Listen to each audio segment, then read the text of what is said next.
안녕하세요, 여러분. 저녁 잘 먹었어요? 네, 오늘은 다니엘서 4장입니다. 네, 벌써 이렇게 4장까지 왔어요.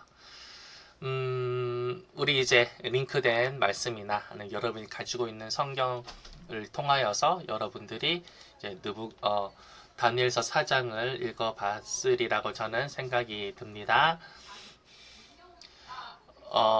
본문을 잠깐 요약하자면 이제 교만했던 느부갓네살 왕이 짐승처럼 되었다.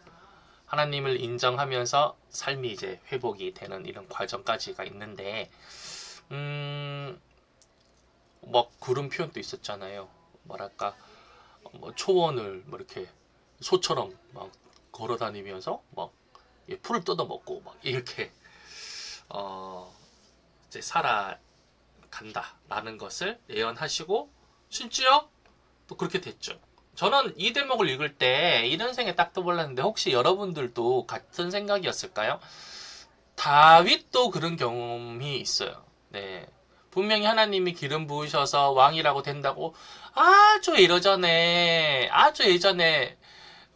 했어요. 왕이라고. 근데 자신의 상황은 점점 왕보다 아니 그냥 일반 백성보다 못한 삶을 막 살아야 돼. 맨날 쫓겨다니지. 그 다음에 또 뭐야? 잘 데 없어서 동굴에 숨어 살지. 뭐 심지어는 자기 원수 앞에서 비굴하게 막 미친놈 흉내 내서 도망가고 뭐 그런 과정에서 잘 먹고 잘 살았을까요? 다윗도 정말 풀 뜯어 먹었을 것 같아요. 우리나라도 보릿고개 때 이렇게 소나무 껍질 먹고 뭐 뿌리 캐서 먹고 그러셨댔잖아요. 우리 저기 할머니 할아버지들이. 예. 그런 삶을 이제 대변하는 게 풀을 뜯어 먹었다 이런 말인 것 같아요. 그렇게까지 내려가잖아요, 그죠? 그런데 결과는 다르다, 그죠? 다윗은 정말 하나님이 끝까지 칭찬하시는 하나님의 나라에 세우는 지도자의 예표로 딱 만들어 주시고 느부갓네살은 점점점 여러분들이 묵상을 해봐야겠죠. 그죠? 네, 그렇습니다.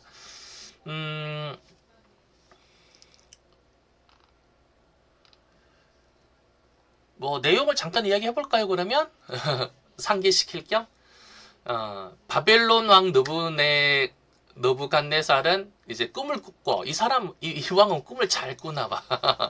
그 꿈에 큰 나무가 하늘에 닿고 많은 생명체들이 그 아래에 살고 있었지만 하나님의 명령으로 그 나무가 잘려나가고 뿌리만 남게 돼요. 참 흉측한 꿈인 것 같아요. 그죠? 여기만 딱 보더라도.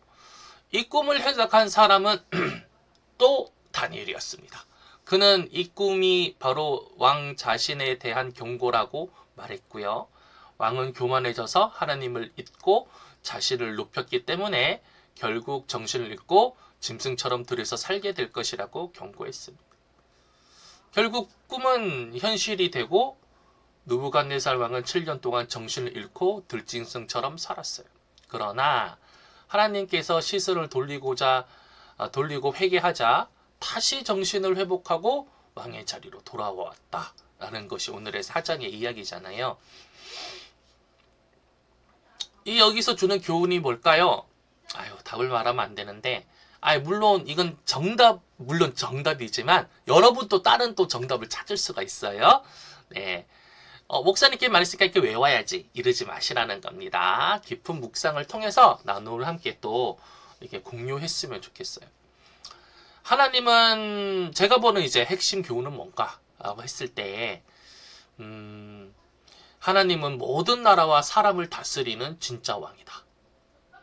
그리고 우리가 아무리 대단해 보여도 교만하면 무너진다. 하나님 앞에서 겸손히 회개하고 회복하면 살 길이 열린다.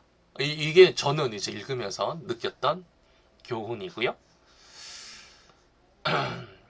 근데 느부갓네살 왕은 왜 어떤 면에서 교만했을까요? 네. 우리 이제 읽은 것 중에서 여러분들이 충분히 이해하고 있겠지만 잠깐 보면은 다니엘서 4장 30절에 보면 이 큰 바벨은 내가 능력과 건설로 건설하여 내 왕국의 도성을 삼고 내 위엄의 영광을 나타낸 것이 아니냐? 그렇습니다. 그는 즉 이제 왕은 바벨론 제국의 성공을 자기의 능력이라고 자랑하는 거야. 내가 내 입으로. 그게 바로 이제 교만의 이제 딱 대표적인 모습인 거잖아요. 그리고 두 번째는 하나님의 경고를 무시하셨어요. 하나님 분명히 돌이키라고 이렇게 다니엘 꿈을 통하여서 보여주시고 다니엘 통해서 해석을 하게 했는데 4장 27절 보면 나옵니다. 이제 그 전에는 막 내가 했다 막 이렇게 했잖아요. 그런데 이제 다니엘이 와서 이제 꿈을 해석하면서 조언을 했잖아요. 4장 27절에. 하지만 느부갓네살 왕은 그 말을 듣지도 않고 1년이 지나도 변함없이 그 교만한 모습으로 살았다라는 것. 그리고 제일 중요한 거는 우리는 범사의 모든 일에 하나님의 주권을 인정해야 됩니다. 뭐 이런 찬양도 있고 설교도 많이 듣잖아요. 그러니까 모든 일이 있음에도 불구하고 잘된 일도 내가 물론 열심히 했지만 이걸 전부 이루게 하신 분은 하나님이시구나 라는 고백이 우리 안에 막 이렇게 짜내는 게 아니라 우러나왔으면 좋겠어요. 아직까지 막 우러나올 일은 없을 수도 있어, 그죠? 예, 그런데 우리가 하나님께 더 집중하고 수련회 통해서 은혜 받고 말씀 묵상하고 또 여러 가지 신앙생활 하면서 정말 하나님과 이런 밀접한 관계가 되면 분명히 그렇게 돼요. 달리 말하면 또 내가 능력이 없어서 나 못해, 실패했어, 열심히 했지만 좌절이 되죠, 당연히. 그런데 하나님의 주권이 있다, 하나님의 모든 일에 범사의 주권을 가지고 계신다, 그러면 물론 실패했을 그 당시에는 마음이 무너지고 억장이 무너지지만 새 힘을 얻을 수가 있는 거야. 왜? 하나님이 하실 수 있다. 나의 실패마저도 돌려서 우리의 목표를 정말 하나님의 방법대로 이루어가시는 그런 모습들 신앙생활을 통하여서 우리 친구들이 많이 체험했으면 좋겠어요. 목사님도 또 여러분의 부모님 이런 분들도 믿음의 선배님들도 이런 삶을 살고 이런 체험을 통해서 정말 하나님 살아계시고 내 삶의 하나하나에 당신의 주권을 선포하고 계시는구나, 이런 체험들이 있어요. 여러분들도 그러한 체험들이 있으십니까 혹시? 그렇다면 여러분들 오늘 큐티 우리 단체방에서 이렇게 한 줄이라도 이렇게 이제 올려주시면 그 모임이 말씀 나눔이 더 풍성해질 줄 믿습니다. 정말 요즘 너무 행복합니다, 목사님은. 왜냐하면 이렇게 말씀 한 말씀을 가지고 또 여러분들이 이렇게 묵상한 것들을 서로 나누는 모습에 너무나 감사해요. 그리고 너무 멋있어. 하나님이 원하시는 모습이 이거지. 자, 오늘 저녁 다 먹고 소화했나요?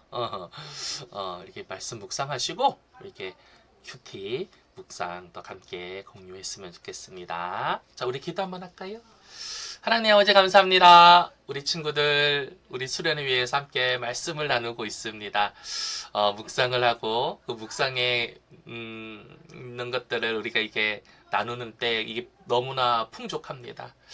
하나님, 우리 친구들이 삶에서 하나님의 주권이 이게 벌어지는 일들이 실행되어지고 있는 것들을 많이 보고 묵도하고 체험되게 하여 주시고, 좋을 때도 하나님의 주권을 인정하고 실패하고 낙담할 때도 하나님의 주권을 체험하는 멋있는 하나님의 자녀로 살 수 있도록 축복해 주시고, 우리 수련회 오고 가는 길 지금 준비하고 있는데 한 명도 어떤 친구들도 아프지 않고 믿음으로 또 이렇게 우리 훈련되어지고 또 내려가서 하나님이 어떻게 하나님의 주권이 그 기회 땅에서 이렇게 행사되고 있는 거지, 그것을 보는 멋있는 수련회 되게 해주세요. 예수님 이름으로 기도드렸습니다. 아멘.